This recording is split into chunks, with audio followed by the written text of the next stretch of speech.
Good morning विद्यार्थी मित्रों। अगली बार हम जो संधि के जो प्रकार है इसके तहत जो स्वर संधि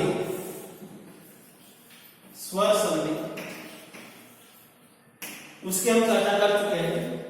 अब संधि के प्रकार में जो दूसरी जो संधि है वह व्यंजन संधि है और जो तीसरे नंबर पर है विसर्ग संधि।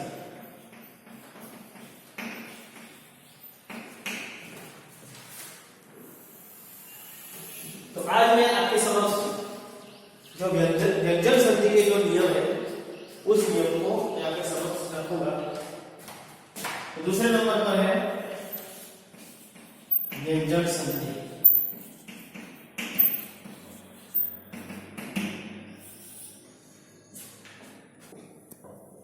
तो यहां पर जो व्यंजन है, व्यंजन संधि में जब व्यंजन के साथ व्यंजन या स्वर के मेल से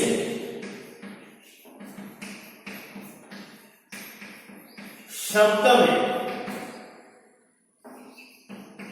जो विकार आता है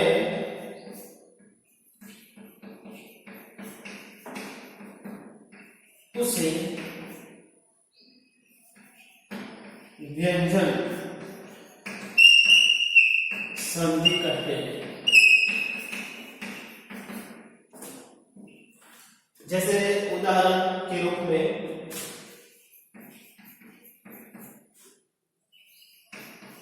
शरद प्लस चंद्र।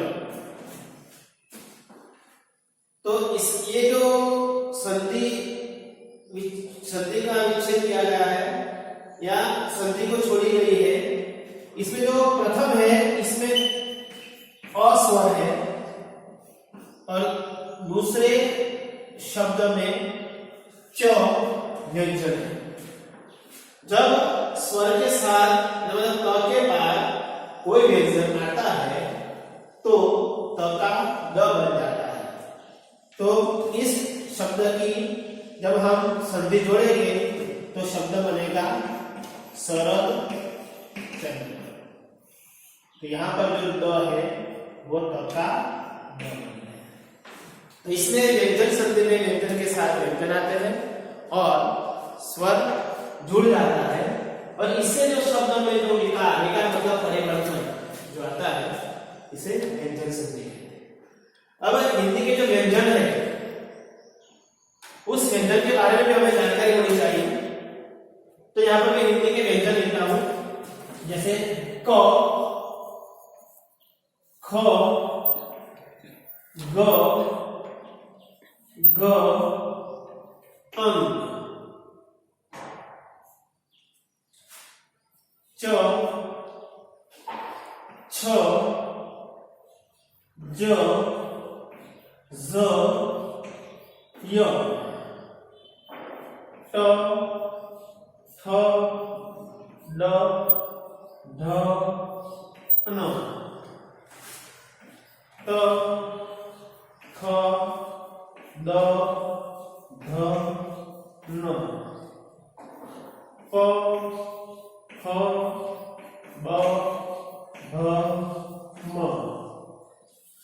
य, र, ल, व, श, श, श, ह, श, त्र, ज्ञ। ये जो हिंदी के व्यंजन है तो इस व्यंजन में जो पहले ये प तक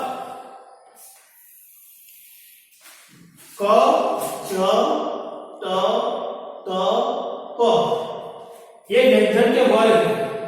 मतलब व्यंजन के 5 वर्ग मतलब क। तो क में कौन कौन से व्यंजन आएंगे तो आसानी से हम याद रख सकता है, इसलिए क तो ख ख घ ङ। चलो कौन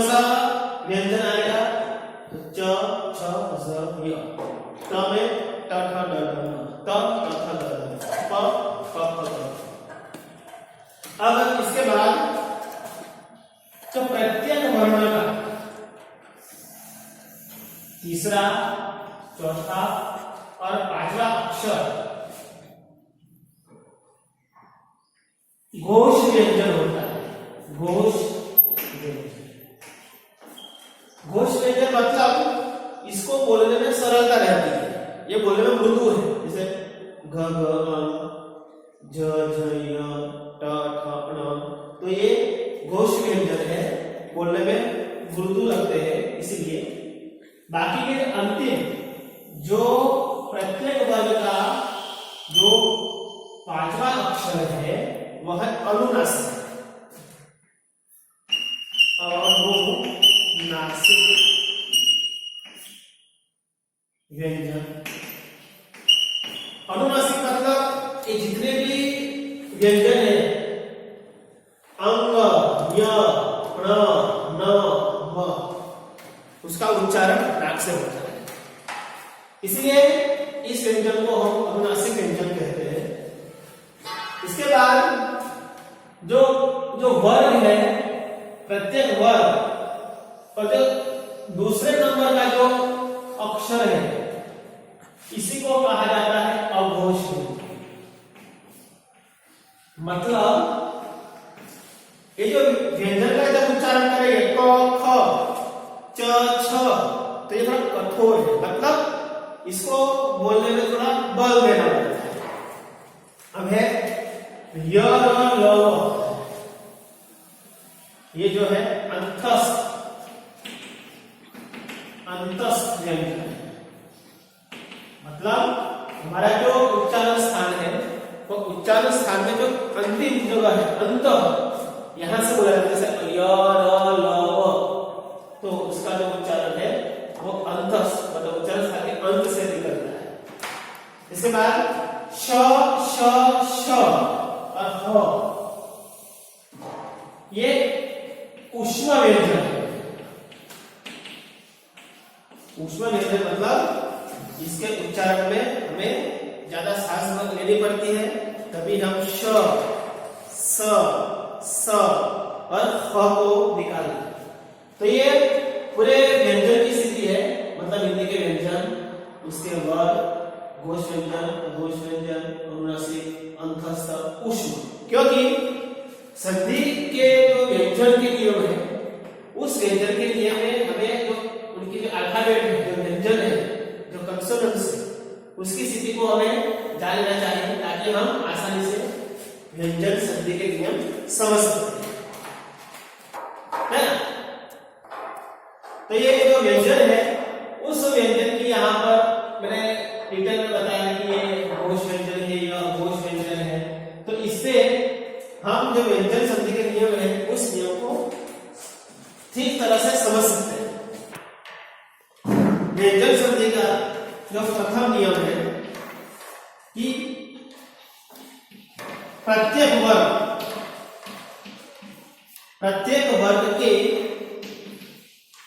व्यंजन के बाद अनुनासिक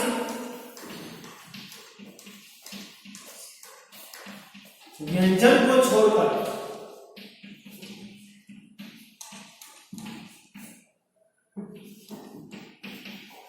कोई स्वर या घोष व्यंजन आता है तो प्रत्येक वर्ग का तीसरा अक्षर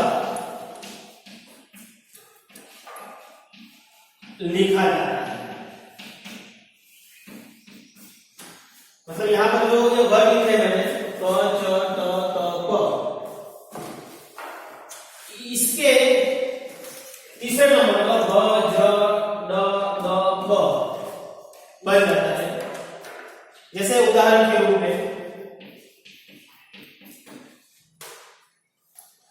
वाक प्लस ईश्वर, यहां पर जो क है, यहां क वर्ग है, क में अ नहीं है क्योंकि मैंने क हलंत लिखा है, मतलब क व्यंजन ही है, इसमें अ मिला हुआ नहीं है। क क्या है? वर्ग। तो ये क वर्ग हुआ। अब ई क्या है? स्वर है। तो ये संधि जोड़ी गई है, छोड़ी गई है। तो इस संधि में पहला जो लास्ट में जो है क वर्ग है और इसके बाद ई स्वर है। तो ये क वर्ग मतलब क वर्ग का तीसरा लेटर क्या है? ग। तो ये जब हम संधि जोड़ेंगे तो ये क का बन जाएगा ग। तो हो जाएगा भागेश्वर। यहाँ ग के बाद ई है, इसे मैंने यहाँ दीर्घ ई लिया तो हो गया भागेश्वर।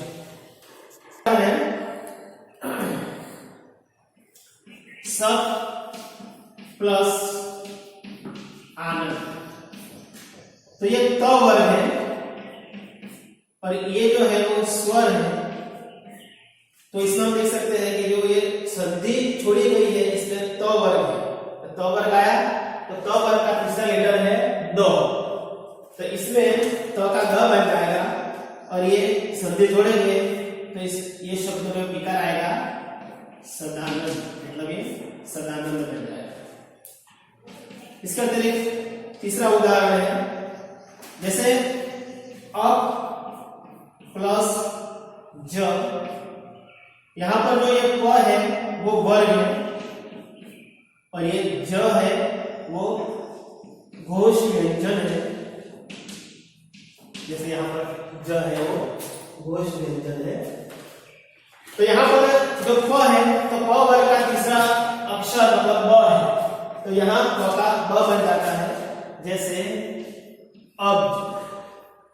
तो ये जो ब है वह है तीसरा अक्षर और इसमें इसका हो गया अब प्लस ज तो अब। दूसरा व्यंजन संधि का नियम है कि प्रत्येक वर्ग के बाद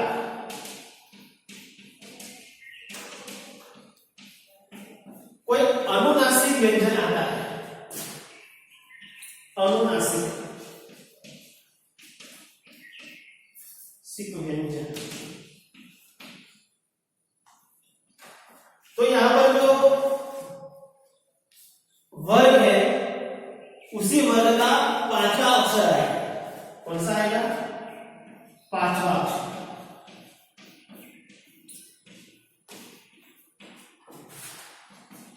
जैसे उदाहरण के द्वारा हम इस नियम को समझेंगे। जैसे प्रत्येक वर्ग के बाद मतलब ये वर्ग है क च त प। जैसे यहां पर मैंने उदाहरण में यहां दे रहा हूं भाग प्लस मई। ये जो क है वह वर्ग और जो म है वह है अनुनासिक व्यंजन।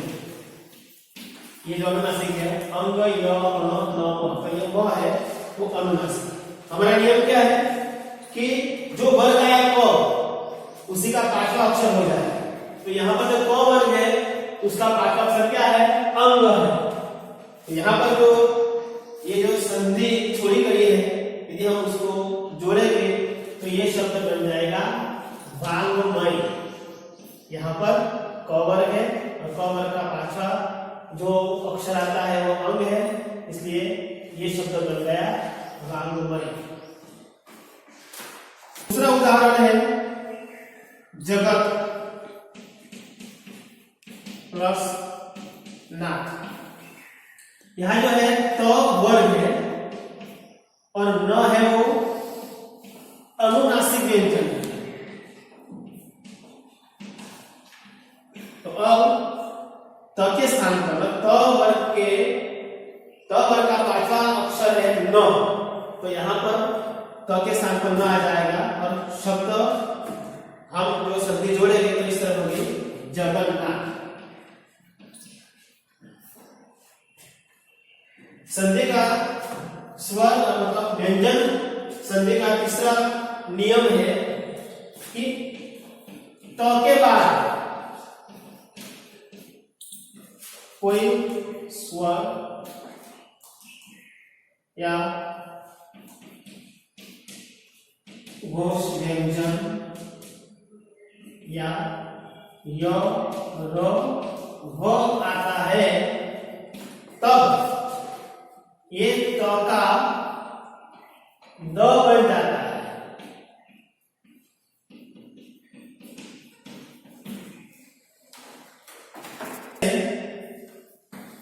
उदाहरण के रूप में तो और कोई स्वर आए, व्यंजन आए, घोष व्यंजन आए, य न व, तो उसका द हमें लिखना पड़ेगा। जैसे भगवत, भगवत, भक्ति। तो इसमें जो त है, ये त है, और इसी के बाद जो भ आया, मतलब जो ब है वो क्या है, घोष व्यंजन, मतलब क्या मैंने घोष व्यंजन लिखा है। तो ये जो है वो घोष व्यंजन है।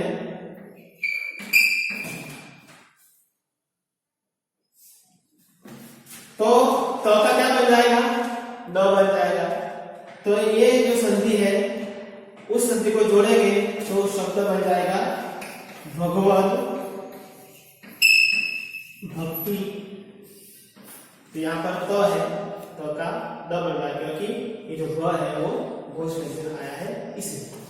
इसके बाद दूसरा शब्द है तत् प्लस रूप। यहां पर क है और ये जो उ है वो स्वर है, इसलिए ये जो शब्द है वो शब्द बन जाएगा तद्रुप। मतलब तो बाद में ये जो स्वर है तो त का द बन गया, और यहाँ पर जब संधि जोड़ेंगे तो शब्द बन जाएगा तद्रुप। व्यंजन संधि का चौथा नियम है कि त और द व्यंजन के बाद कोई त और द व्यंजन के बाद च वर्ण आता है। च वर्ण मतलब च, छ, ज, य, य। तो ये च वर्ग के व्यंजन आते हैं एवं ल आता है। तो ये जो क और द है उसके बाद जो अक्षर होता है वह लिखा जाता है।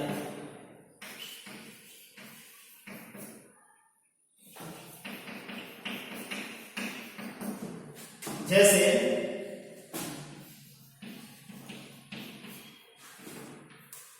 सत प्लस चरित्र। तो यहां पर ये त है, त के बाद ये जो च है, मतलब ये च वर्ग का अक्षर है।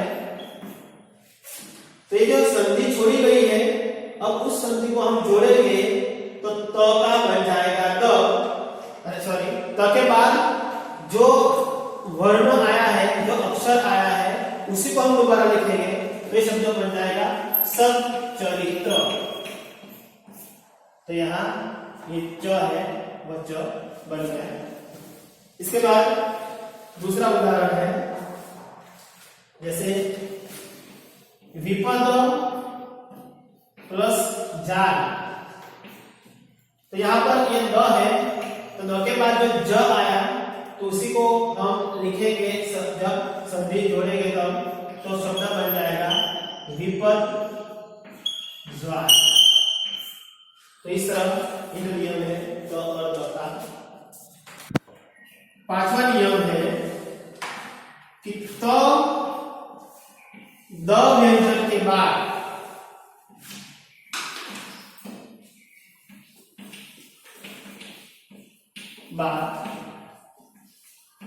श आए तो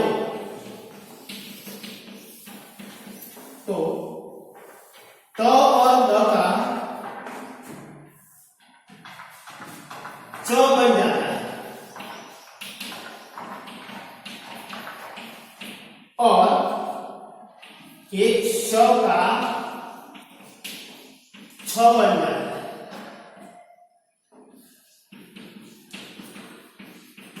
जैसे उदाहरण के रूप में उत प्लस श्वास। तो यहां पर जो त है, त के बाद श आए, तो मतलब ये त का च बन जाएगा और ये जो श है इसका छ बन जाएगा। तो ये जब शब्द का हम उस शब्द को जोड़ेंगे तो ये शब्द बन जाएगा उच्छ्वास।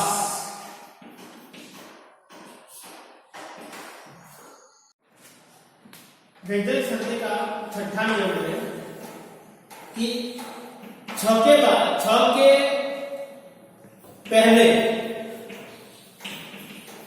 कोई स्वर आता है तब छ का छ बन जाता है।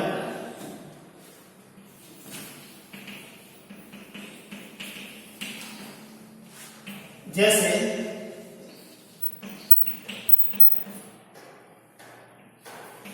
आ प्लस छागल, तो यहां पर ये स्वर है और ये छ है,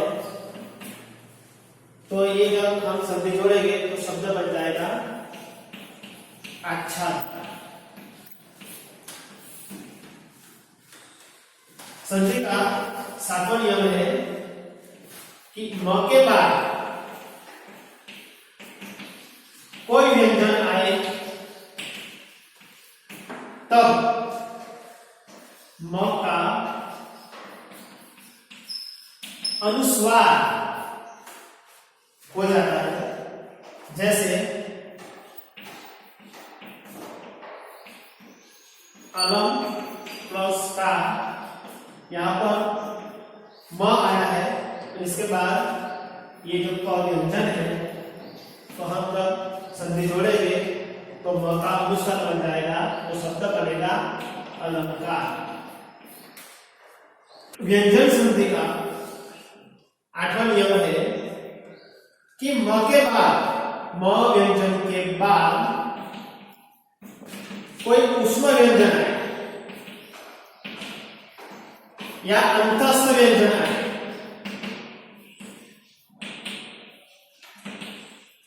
तब म का अनुस्वार हो जाता है। यहां पर लिखा है ऊष्म व्यंजन और अंतस्थ व्यंजन। जैसे उदाहरण के रूप में सम प्लस योग, यहां म है और ये जो य है वो य है अंतस्थ व्यंजन, य अंतस्थ व्यंजन है। तो मतलब अब म जो है वो अनुस्वार बन जाएगा, तो शब्द बनेगा संयोग। व्यंजन संधि का नौवां नियम है अ आ, स्वर को छोड़कर, स्वर को छोड़कर कोई दूसरा स्वर आता है तब स का स बन जाता है। जैसे उदाहरण के रूप में नी प्लस से, तो यह नी एक स्वर है और ये स है तो स का बन जाएगा श। तो हम ये जो शब्द है इसका जब हम जोड़ेंगे शब्द को तो बन जाएगा निषेध। व्यंजन संधि का अंतिम नियम है कि री र श के बाद न आए और इन दोनों के बीच